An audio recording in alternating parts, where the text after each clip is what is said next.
Well, welcome back again. Handshake for you. Welcome back. Good to be back. Well, I say back because this is part two of a little internal. It's like the NBA Cup. Yeah. It's a little internal series within the Pod-Kass series. Yeah. So it's on the book of Job. Yes. And fun today. We've got some questions we've pulled from Reddit and from our own comments and from some other places to really talk about the book of Job. At this point, I believe we stopped where the three servants came up to him and told him about all his loss, and his wife said a few things. But first, we know we're dealing with a professional here. Kids, don't try this at home unless you have a pastor in the house. And this is an ordained pastor, Pod-Kass, and we appreciate your time. And this is called Pointed Reflections, and we're pointing and reflecting at the book of Job for the next couple episodes. And we want you to come with us because it's an incredible ride with some amazing questions. Well, well said, Benji. Let me add that Job is an ancient book.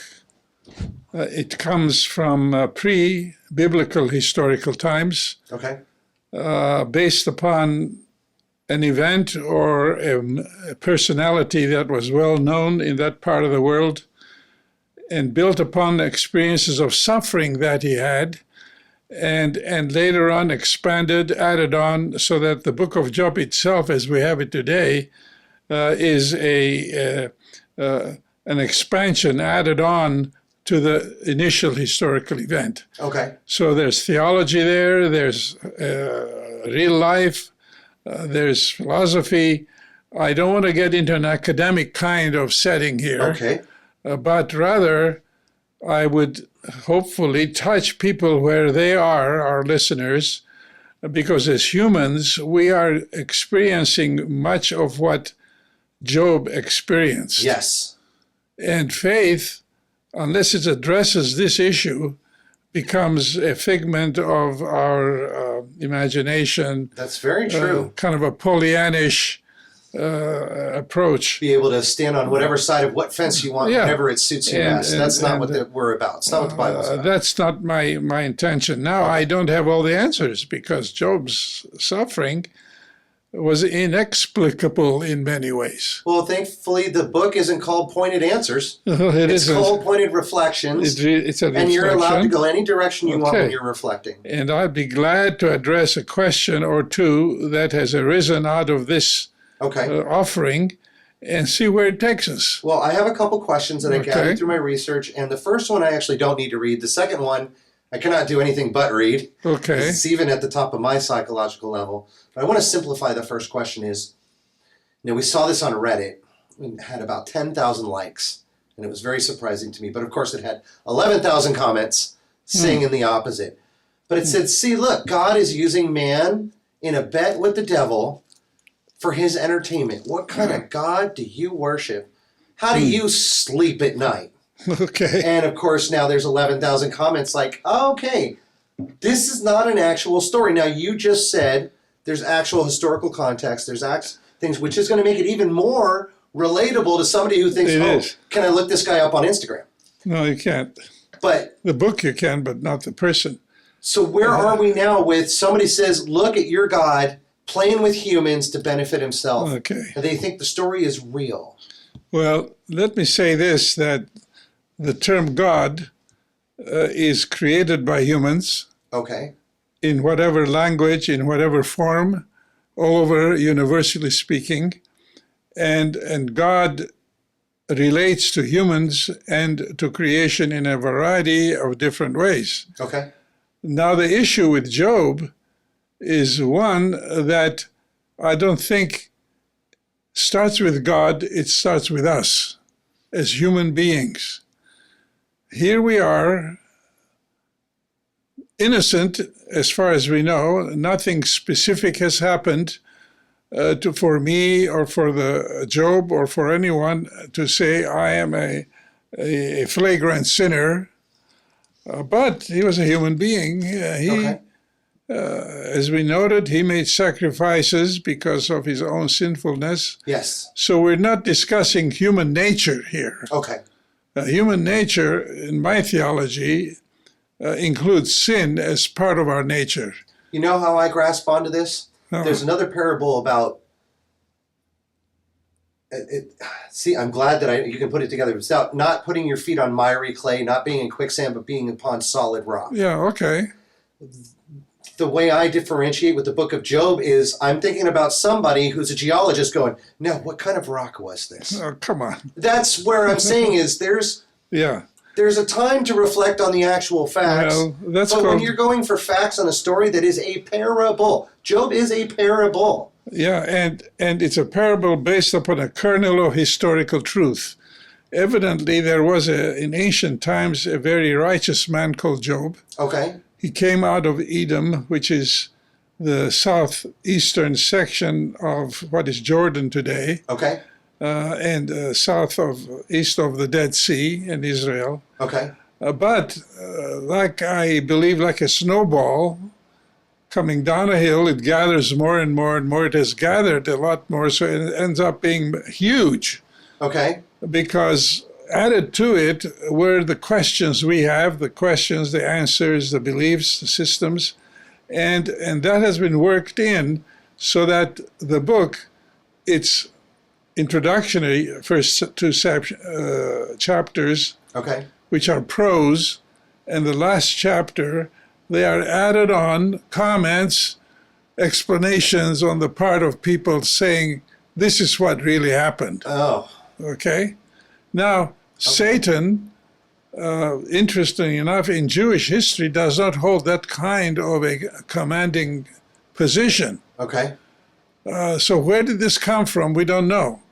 But Hasatan means the accuser, and the first two chapters evidently were added on later on, maybe 200-300 years before Christ. Oh, okay. So that's rather recent. Okay. Now, we are focusing upon this man and his tribulation, Okay. not upon the peripheral questions that can arise. Correct.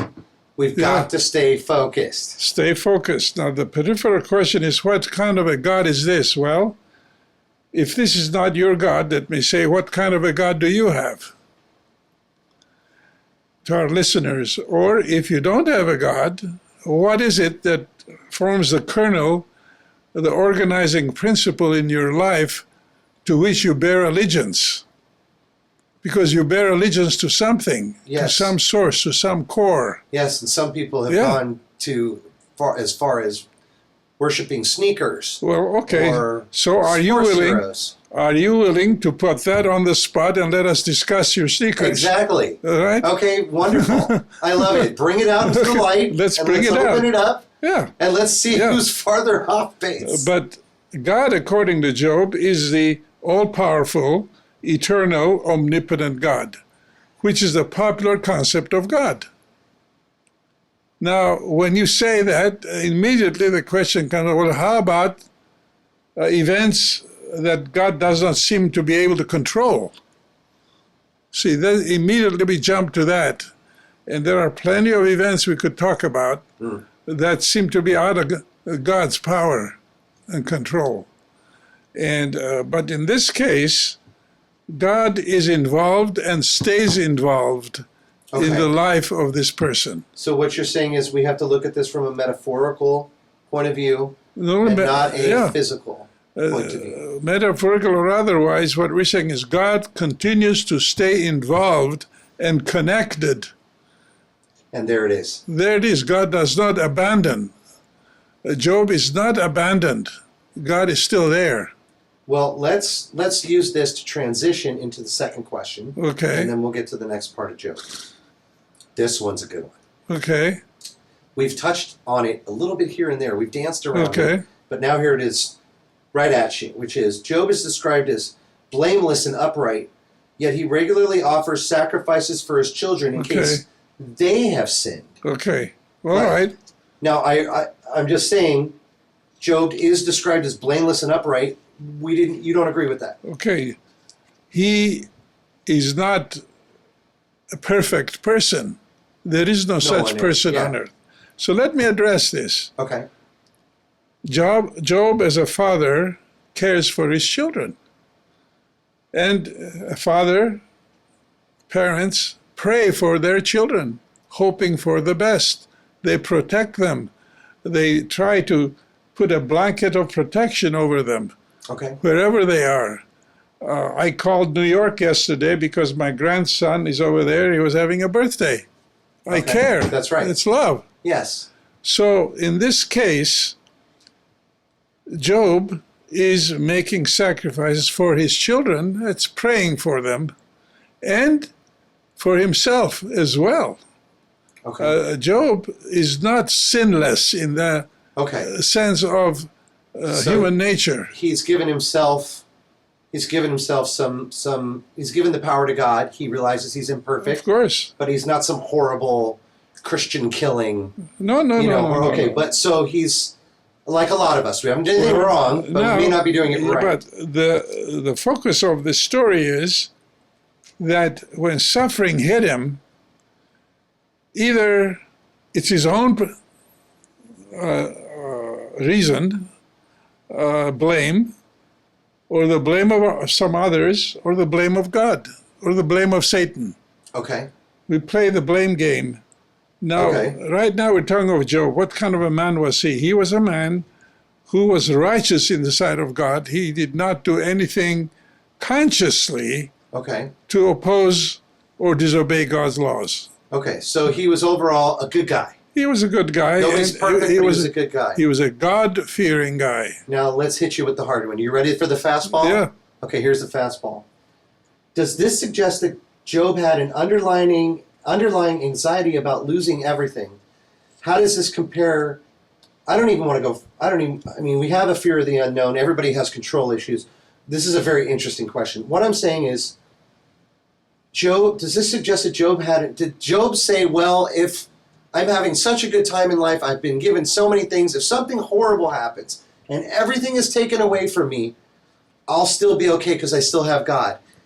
Okay. I don't know anybody that thinks like that. Not Well, one person. But is he storing up that there could be major tragedy in his life and God Well, we don't know. will get him through that? It doesn't say anything about what he was thinking, but what he was. The Okay. family he had a wife, he was living a normal life, rich man, a very rich man, Okay. and according to our theologies today, he was blessed by God Okay. with riches. Okay. And today, that theology is reasserting itself. Oh, yeah. Especially in Orange County. In Orange County, it's never left Orange County. And now the question is, did Job assume that because of his riches, God was blessing him? We don't know. But I'm sure he was thankful. And in thankfulness, he was living in life. And his dependence on God had to be tested to see to what extent he had faith in God. And this is why this book is written. So what I see is the main problem with the book of Job's questions is people are taking this story and trying to make it more complicated That's so they right. can understand it better. That's right. When really it's a simple story about a guy who lost and how he reacted. He lost everything and he's suffering, and we want to walk with him. Don't jump to conclusions. So we're at the Okay. beginning. Let's be like his friends and his wife who came to him in the midst of his suffering. And we have first, his wife wanted to walk with him, but She cursed him. I kept thinking of this poor woman. They were her children too. Of course. She lost her family. Nothing is said about her suffering and her pain, and yet I am sure that was very deep. And when she came to Job, she was filled with the same consternation that he had, and saying, I don't understand. You are the man of the house. Here you are, you've lost everything. Her solution was curse God and die. We've come to the end. Now, we often have the feeling that we've come to the end. This is it. It is not difficult for people to get to their end of the rope when multiple tragedies hit. Okay. So I identify with this woman, and I want to sit with her for a while. and assure her, hold her hand, and console her. But the patriarchy in which this is written, women did not have that kind of standing or worth. Women came and went. Their names are hardly ever written. But the men, patriarchy. And today, patriarchy is reasserting itself in America. And I think that's another question we should address sometime. Okay. What does that have for us, for our future? I'll definitely throw up the definition of patriarchy would help. Well, the patriarchy is where the patriarch, the head of the house, or the family who's a man, rules. Ah. His word is final, his power is complete, and his wisdom is bottomless. The patriarch was a very well-known, respected, highly respected, like Because this was Job, right? Job was a patriarch? Yeah, now the stories we have is Abraham. He's the classic example of a patriarch in the Old Testament or the Hebrew Bible.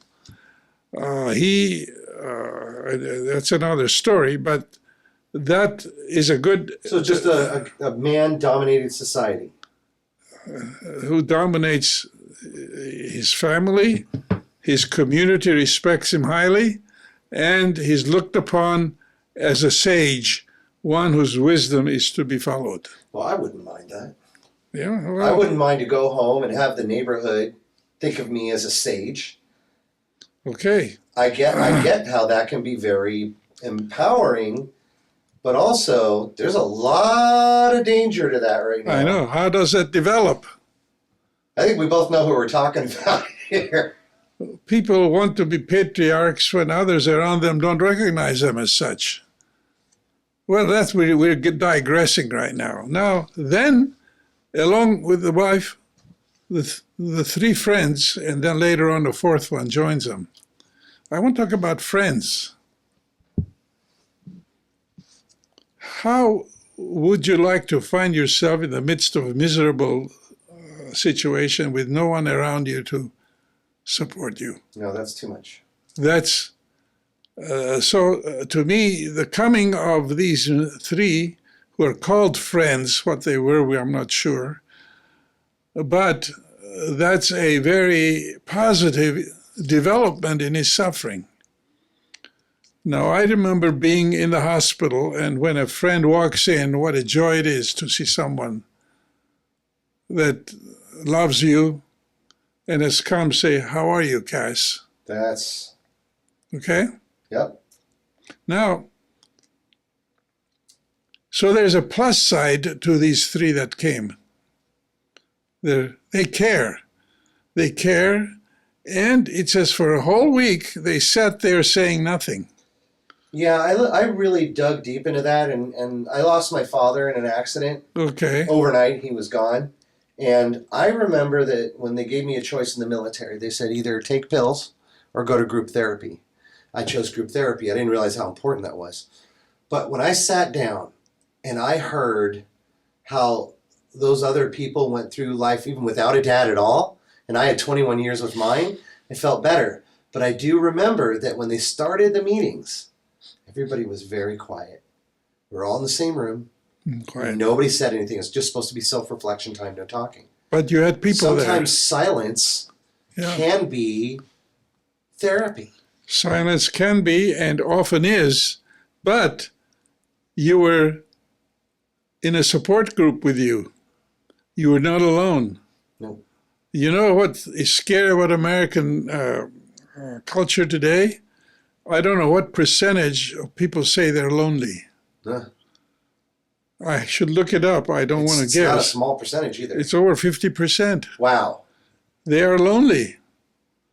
And when suffering hits, it gets to be exponentially harder to bear because the person is alone. So this story... So I wonder who these friends are metaphorically. Well, we're going to come to that. How do we develop friends? Well, that's just through community, isn't it? Well, through constant repetitive interaction with the same people. if you're not part of a community of people who care, you're not going to have friends. You can have friends from your place of work, okay? But That's not a community. that's limited. Uh-huh. I had friends in schools I attended. I have not kept in touch with any one of my fellow students Yeah, it's in high school or college or graduate school. One or two of them found me out later on. Cass, we've lost you. Where are you? How are you doing? One of them did last year, but by then he was so old he died. So I have a friend who found me and then I lost him. I had another friend with whom I stayed in touch. I did not hear from him. okay. What happened to you? Well, I had a stroke. Wow. Couldn't talk much. And my wife has cancer. Okay, I'm talking of real friends now. And so this year fell off the cliff. I don't know what happened. I have to find out. So without friends, life becomes miserable. Okay. And old age brings a diminution of the number of friends. They fall away, they leave, or whatever. Well, I don't think it's even age. No? I've dealt with a lot of friends over the last year alone. Okay, our culture Just fade out, gone, bye. Our culture is so fast moving. Yeah. They're like we're falling off the train as we move along. Yep. And that's just something about our culture. That has to change.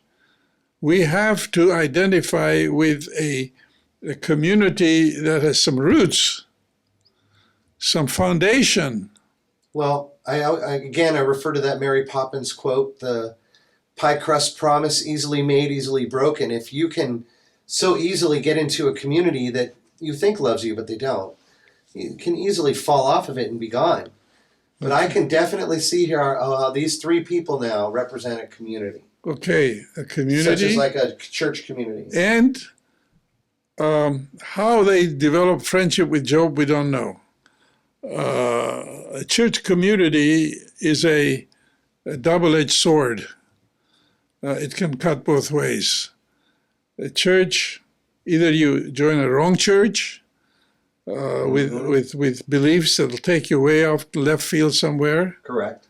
Or with very shallow relationships that don't maintain. And that's got to be frustrating to people who are loyal and devout and upstanding and accountable, meeting people that are just flighty. Yeah. It's wishy-washy, so to speak. It's got to be hard after a while.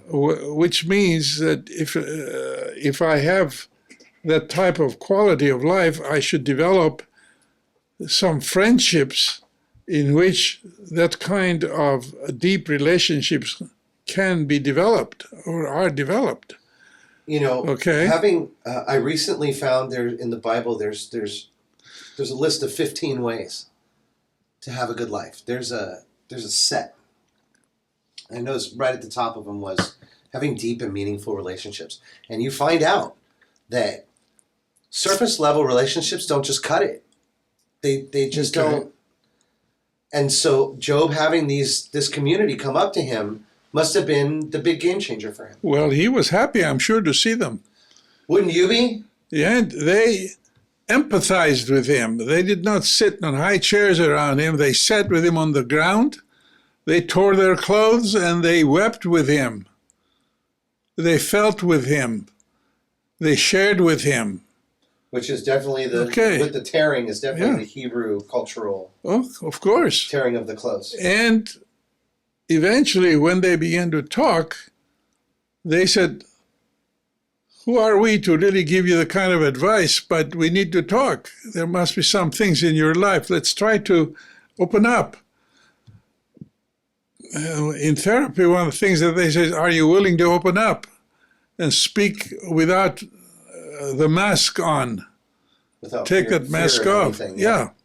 So we have then in these three friends men who cared, but whose explanation based upon questions put to him were misleading. Okay. They asked him, well, come on, you must have a hidden sin. You can tell us with your Of course, friends. behind closed doors. Everybody's gone anyway. Yeah. And with your friends, you can tell us. Well, that puzzled him.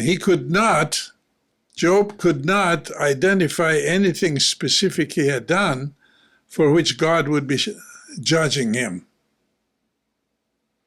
And this is where they could not believe it. Come on, you're a human being, you must have. Right. So back and forth they went on together this way. Okay. Eventually they were joined by a fourth person, and we're way ahead now. Okay. But chapter 4, verse 1 is the first friend. Chapter 8, verse 1 is the second. Chapter 11, verse 1 is the third. Eliphaz, Bildad, and Zophar. Okay. Some of them have meaning on their names, others don't. Okay. Well, that could give away part of the story right there. Yeah. Like, what if your friends were named Recovery and Backup and... The first one, Eliphaz, means God is victorious. Okay. Okay, I wasn't far off then. Yeah. Bildad, we don't know. Zophar is twittering bird. So there's a reference to Twitter in the Bible, huh? In other words, one who twittered So that's too much. where they got it. We have Twitter online here that And it's not even Twitter anymore. Now it's X. X this and X that. Well, we have then the saga moves forward, Okay. and Job begins by saying, cursing the day he was born. Okay. I wish I was never I get born. that. And let the day perish in which I was born, and the night that said, a man-child is conceived. By the way, in those days, how did they know a man-child was conceived? Well, I don't know. they didn't. Let that day be darkness. May God above not seek it, or light shine on it. Let gloom and deep darkness claim it. And on. It's a poem. Of course. And then he asks a series of questions. Why did I not die at birth? Why were there knees to receive me? Why was I not buried like a stillborn child? Why is light given to one in misery? Ow. Remember this poem I read the other day? Mm-hmm. And why is light given to one who cannot see the way?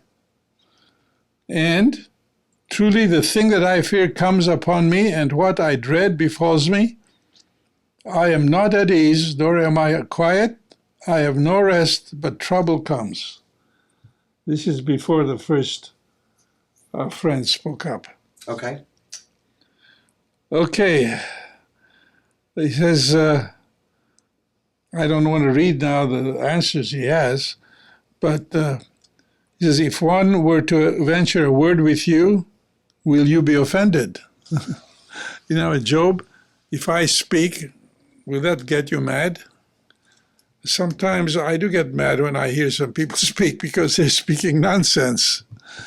A lot of times. They're just throwing out catchphrases to get out of the conversation with a little bit of humility and gone. And they're out. He says, you have instructed many, you have strengthened the weak hands, your words have supported those who were stumbling, and you have made firm the feeble knees, but now it has come to you, and you are impatient. It touches you, and you are dismayed. Is not your fear of God your confidence, and the integrity of your ways you hope? And he says, think now, who ever was innocent, who ever perished? Or where were the upright cut off? As I have seen those who plow iniquity and sow trouble reap the same. So he's jumping to some conclusions. First, I appreciate what he said. He's giving him a compliment. Job, you've been a good man. You've been one who has helped others. Right. We were talking about that a little while ago. Mm-hmm. And you've spoken wisdom to others. Now it's coming to you. So look inside of you to see, did you really believe the things you said? It's easier to fix somebody else than it is to convince yourself of something, right? I say that to myself a lot. Here I am. You call me pastor. That's to me a humbling thing because I like that. I like you still get a little electric charge out of the title. Well, but that means you're a good guy. As a pastor, I ask myself, what are you doing with the issues that are facing you in life? The biggest one is loneliness, I told you. With advancing years, friends drop off. You don't have the crowds that used to come to church to adulate you or whatever.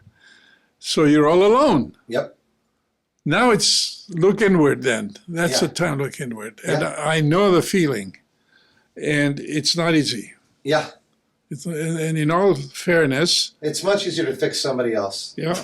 And in all fairness, the whys of life have come my way, and I don't answer right away as the tendency is, because I don't have the answers. I don't know if I told you last week, my daughter called me and said their pastor, who was in her mid-50s, a young woman, died of cancer. And they thought she was in remission within 2 years. And she says, I don't understand. Okay. I don't understand. I don't understand either. But we're at Job didn't understand either. Yeah, and the friends, they're helpful, but then after a while, they're not helpful any longer because it's beyond them to provide the final answer. So here we are in the book, and we move on. We move on. Well, like any situation happens, something happens. You're in the hospital. You're in a place where you gather yourself, and then you have no choice but at some point to pick it up. Okay. And move on. And this is where I said before, do you have a support community or a group to help you in the midst of your questions that arise? And I would say that's absolutely important to do that. Now, in our society, it's not easy to make friends any longer. People don't care to have friends. That's funny. You say that right before we started filming. I said, you have 215 friends on Facebook. And you said, are those my friends? I said, no, they're Facebook friends. Facebook friends. Much different than friends. My father used to say, and of course a lot of fathers said this, but if you can count the number of good friends you have on one hand, you're a lucky man. Okay. So even if you have one good friend, we have you're a lucky man. Fair weather friends. Oh, everybody has that. And they're there when you got the money and you're happy. Neighborhood. There's no glue that holds us together as a neighborhood any longer. No, neighbors don't usually talk to each other than the basics. When new people moved into the house 3 doors down our house a few years ago,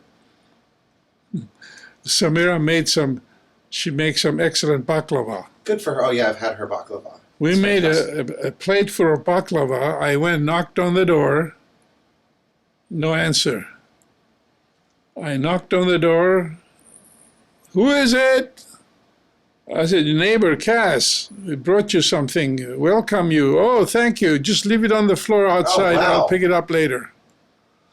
To me, it happened to me. That's not very neighborly. It's not neighborly. Especially just moving in, you got to come out and be. Yeah.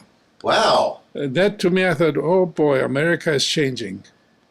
Yeah, that's not how neighbors are supposed to treat each other. So I have, as I think of the listeners here, what kind of life or what kind of testing are you going through in your own experience? And who is there to work with you? And how is it you're addressing your search for answers? This book of Job is going much deeper than I saw surface level when I read through it, or at least up to this part. Okay. So I'm starting to understand how you have to read these parables, and you have to be very careful to assume, oh, three guys came up in a truck and they stopped at 3 red lights, and you're like, okay, so they're just 3 red lights. But in this book, Yeah, everything means something. very much so. And we're just scratching the surface.